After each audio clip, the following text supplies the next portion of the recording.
We're back, everybody. I'm here with Splash this time, not Stefan. He's not here with us because he was at the game tonight. But welcome to our instant reaction to Tampa Bay's 3-1 win over Montreal in Game 2 of the Stanley Cup Final. Interesting one today, Splash. What do you think about this? Yeah, banger, big win by the Lightning, and Stefan is not with us tonight, but his connection at the game is with us because I have crappy connection at my house per usual. So we miss you, Stefan. Hope to see you after Game 3 so we don't have to go through my Wi-Fi shenanigans again. Fingers crossed. I don't think he'll be going to a game in Montreal, though. Oh, good point. Too much quarantine, right? Yeah, and they also just denied larger attendance at the game, too. They announced that during the first period. Okay. Unfortunate. But let's check out some of Stefan's clips. We'll see how things you should be able to play them because I can't move my cursor. All right, I'll get the first one up. If it'll play.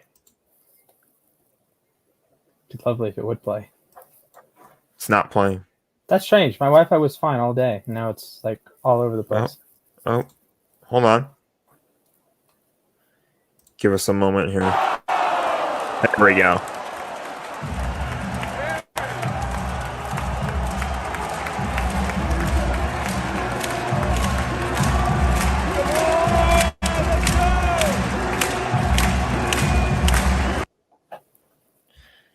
Definitely an electric crowd, for sure. This was another game where Tampa Bay scores first. I forget who scored it again. Underprepared again. I believe it was Anthony Cirelli. That's who it was. He took a shot from the point. Not really the strongest shot. It wasn't really like a hard slap shot or anything like that, but it was one of those shots that they say has eyes for the net. It just managed to squeak through. Splash disconnected, so I'm doing a solo show, I guess. So that's fun. It was a bit of a weak deflection, or not a deflection, sorry. It just goes in, it deflects off of Price, and then it's 1-0 for Tampa Bay. And then Montreal bounces back in the second period. Nice goal from Splash's back, sorry. There he is. There we go. Panicked for a minute there. Yeah. There was a...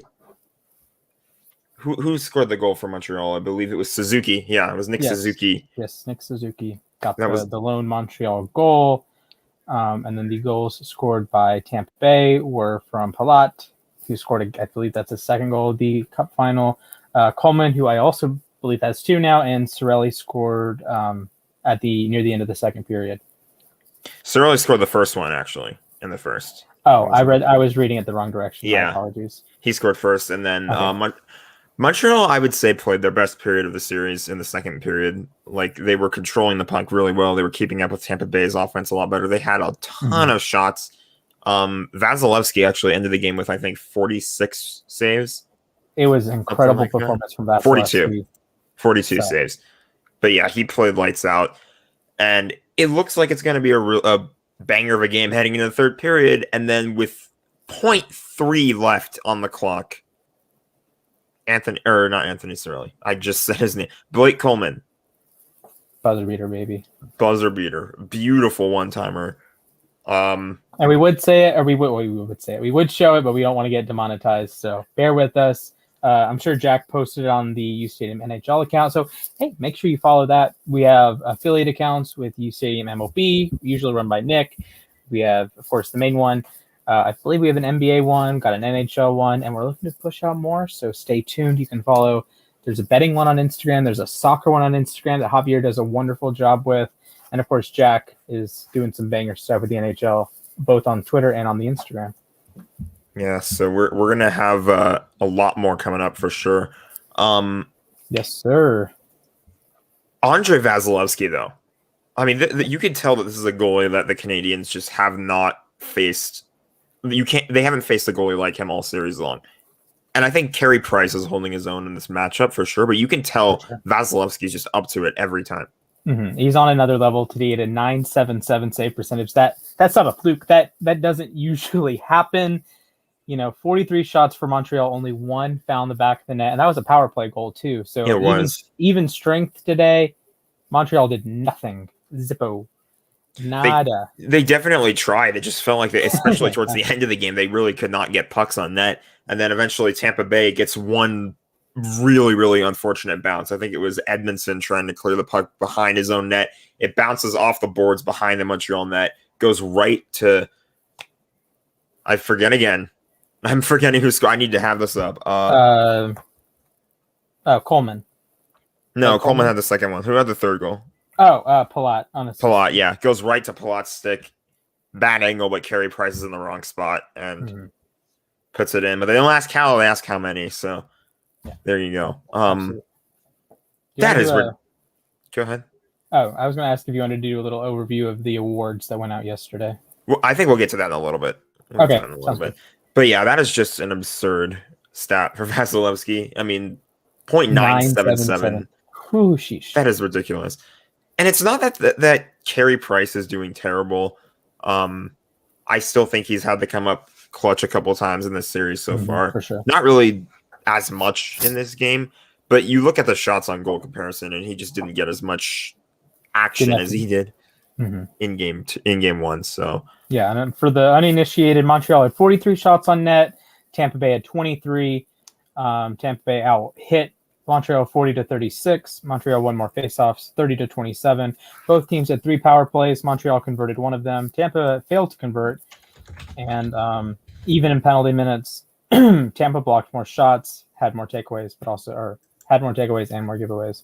I believe Tampa Bay also killed off a 4-minute double minor. So impressive stuff by them. Yeah, I knew that special teams were going to be a huge part of this series. I actually kind of predicted it on the last show. I thought the Suzuki line would come alive, and Suzuki himself scores on the power play. So there you go. Absolutely, and this is one that heading into the series. That was my apologies. Whoops. Heading into the series, Tampa Bay had this all-world power play. I think they were operating maybe a 37% clip, and then Montreal hadn't allowed a power play goal against in like their last 30 or 35. So that's streak-ended.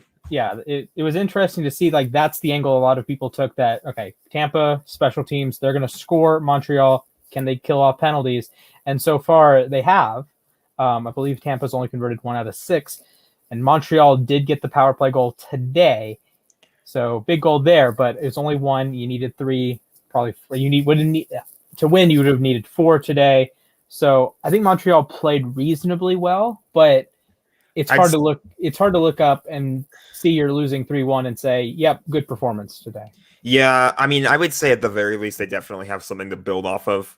I would say they can look at their power play, they can look at some of their offensive performances. Definitely a look at that second period. I think the second period was the best period they've played all series. Again, it's just that back-breaking goal at the end is really what for 19 minutes and 59 seconds, they were great.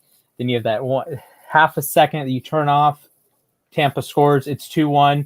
You get everyone in that crowd. We had the clip earlier. Everyone in that crowd going berserk for the intermission, and you're just... It's like hitting, a buzzer beater in basketball, any sport, really. It's just a backbreaker. If it had been with, 10 minutes left in the period, who cares? It's 2-1. You're going into the third period. There's no huge momentum shift, but it's 1-1 all period.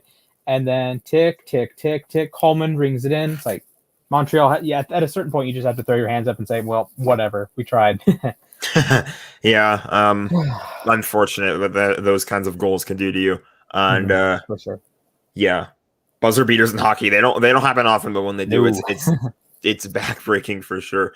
So let's move on to what you want to talk about before we wrap up here. The awards happened last night. I'm surprised you are not wearing my least favorite player's jersey right now. I thought you would have had that ready. My Kaprizov jersey, I think it's in the wash. Cleansing it.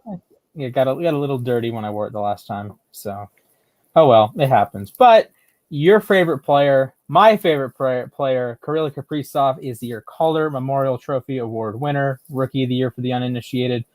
Potentially going back to Russia, though, but we'll see what happens. But hey, it happens. So I'll just do a little quick run through. Conor McDavid wins his second Hart Trophy, MVP. The James Norris Best Defenseman Trophy goes to Adam Fox of the New York Rangers. The Vezna goes to Marc-Andre Fleury of the recently departed Vegas Golden Knights. The Calder, of course, went to Kirill Kaprizov. The Jack Adams Award, Coach of the Year, went to Rod Brindamore, Carolina Hurricanes. The Selke Trophy for Best Defensive Forward went to Alexander Barkov, Florida Panthers. The Lady Byng for Most Gentlemanly Player went to Jacob Slavin, Carolina. The Jim Gregory General Manager of the Year Award went to Lou Lamoriello of the New York Islanders. The Willie O'Ree Community Hero Award went to... Okay, that is not an NHL player. Okay. The King Clancy Humanitarian Award went to Pekka Rinne because he's too good right now. Oscar Lindblom walked away with the Masterson Trophy, and the Mark Messier NHL Leadership Award goes to Patrice Bergeron of the Boston Bruins. Imagine somebody from Buffalo winning an award. The NHL, they've got some interesting awards for sure. They've got a lot of interest. They have a trophy for the most defensive forward. Yes. And I missed one. Ted Lindsay Award goes to Conor McDavid. So there we go. Conor McDavid. What's that term they use for awards? Like when you win a lot, like just racking it up or something. I don't know. Sure. We'll go with that, I guess. Yeah, but that's fine. That works. He was awesome. He had 100 points in 72 games, something like that. Conor McDavid. Yeah, like McDavid. We talk about there are active legends, whether it's in other sports, whether it's Mike Trout, Patrick Mahomes, Tom Brady, LeBron James, whatever it may be. Connor McDavid is one of the best players in the history of hockey. So just look at the points per game in an era that it's not as high scoring as, say, in the Gretzky era. He had 105 points in 56 games. Absurd. Like he's essentially like right short of two points per game. Talk about his opposition if you want. That's still a ridiculous stat. Yeah, like fourth time. My apologies. Fourth time that he's cracked 100 points. So yeah, say what you will about competition, but he's a guy that here's his career point totals: 48 in 2016, 100, 108, 116, 97 in the COVID season, and then 105 this season. Led the league in assists. Art Ross, right? For the second time. Or nope, that's points. Never mind.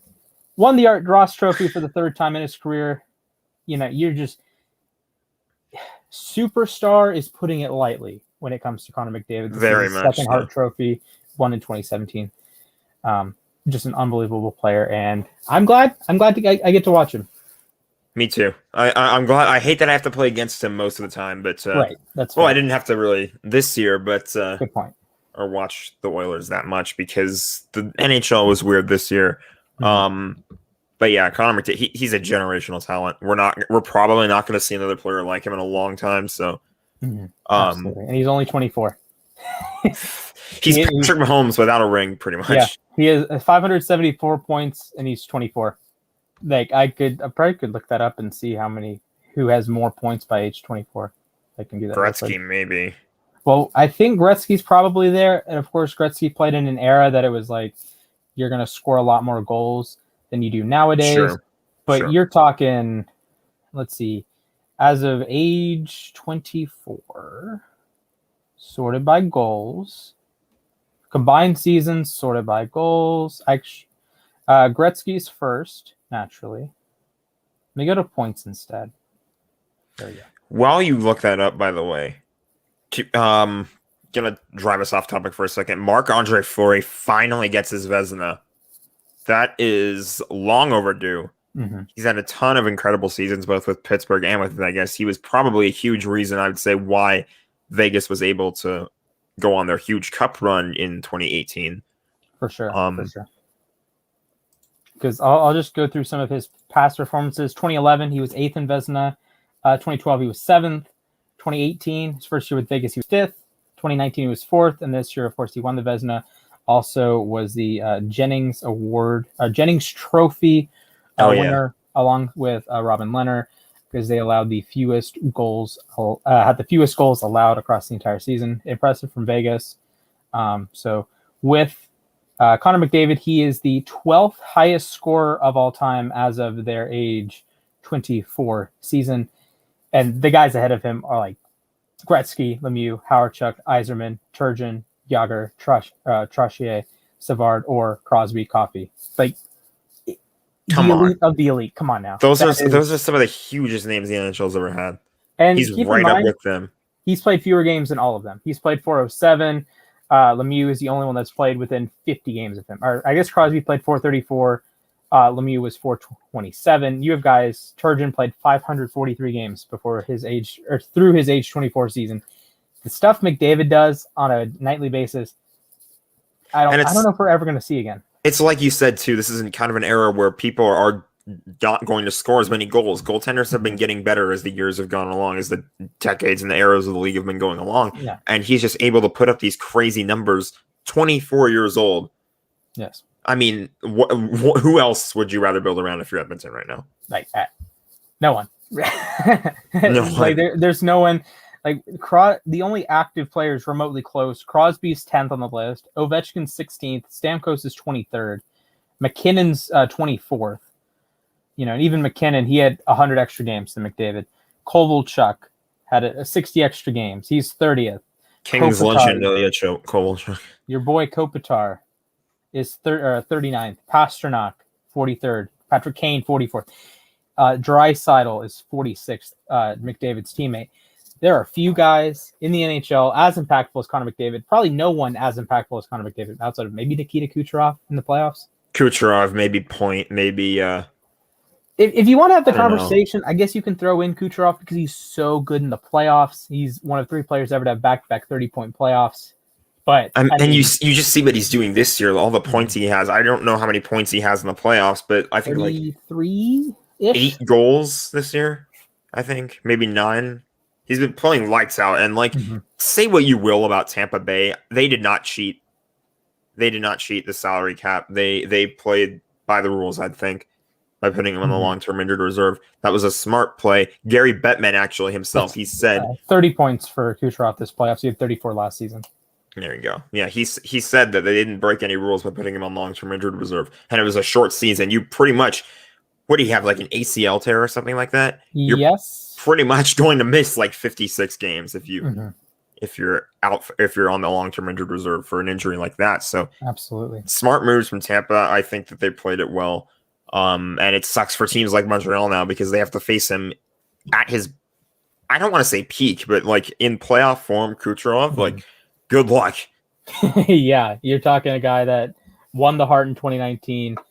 And he scored 30 points essentially from didn't miss an entire season, comes out first 19 playoff games, has 30 points. Are you kidding me? Ridiculous. So, all right. Well, before we wrap it up, we're going to get our game 3 predictions. The series shifts back to Montreal with Tampa Bay up 2-0. What do you think? Oh boy. I said it. I think when we were breaking down Montreal-Vegas originally, that I don't want to underestimate Carey Price. I thought Montreal was going to at least get a game because Carey Price is that good. I think the Canadians will take this one. I think they win 2-1. Your first star is going to go to Mr.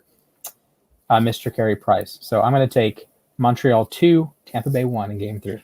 I'm actually going to agree with you on that one. I think that the Canadians are going to they're going to have what it takes in this one. I think they're going to get fueled up by the home crowd. It's not obviously they, like I said during the game, they announced that they were trying to expand to about 10,500 people, something like that.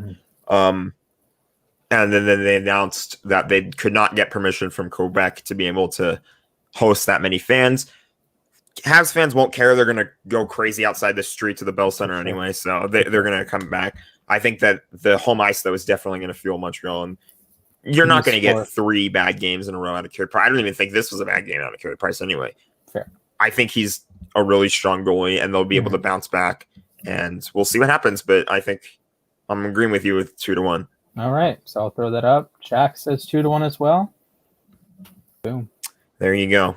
All right, that's going to wrap up our game 2. Actually, shout out Stefan. Tampa will take game 2 by a 3-1 margin. I know you're not here, buddy, but he's not here. He'll be back next week, though. There. He should, or not next week. Jack said 3-2, so yeah, unfortunate. I thought Montreal would have had a little more. I was close. Good guesses all around. You both got it right. Hey, we did. We had the team right at least. All right, that's gonna wrap it up for our game 2 live recap. The Canadians losing 3-1 to the Tampa Bay Lightning. They're down 2-0 in the series, or Tampa's up 2-0 in the series, whichever way you want to say it. Series shifts back to Montreal. Game 3 is day after tomorrow, so I think we're going to have our show, actually. You get a double. You get a double dose of Jack on Friday. Yeah, Splash won't be there, but Stefan should be back. And we'll talk about Game 3 then. We'll be live after every single game in the Stanley Cup Finals, so be sure to follow us. And we'll also be live after every game of the NBA Finals. So if you're just here by chance, you're not a big hockey guy, we have some basketball content coming for you. And hey, if you want football content, I just recorded a show today for the Jets. We have another show tomorrow with the Jets. It's going to be a banger. We have the main show, of course, tomorrow. Our show Friday. What a time to be alive. Subscribe so you don't miss any of it. We got a lot coming, so absolutely keep an eye out on that. Follow us at UStadium everywhere, at UStadium_NHL for our Twitter hockey coverage and stuff like that. Sure. We got all kinds of those accounts too as well. We got soccer, we got basketball, baseball. We're going crazy. In the group chat, they love roasting the baseball ones because it's obvious that it's run by Nick because he's fucking Mets homer. It's hilarious. I'm surprised I didn't get any notifications because the Mets allowed 20 runs today. What a time. Yeah. All right. That's going to wrap it up. We'll see you after Game 3. Peace.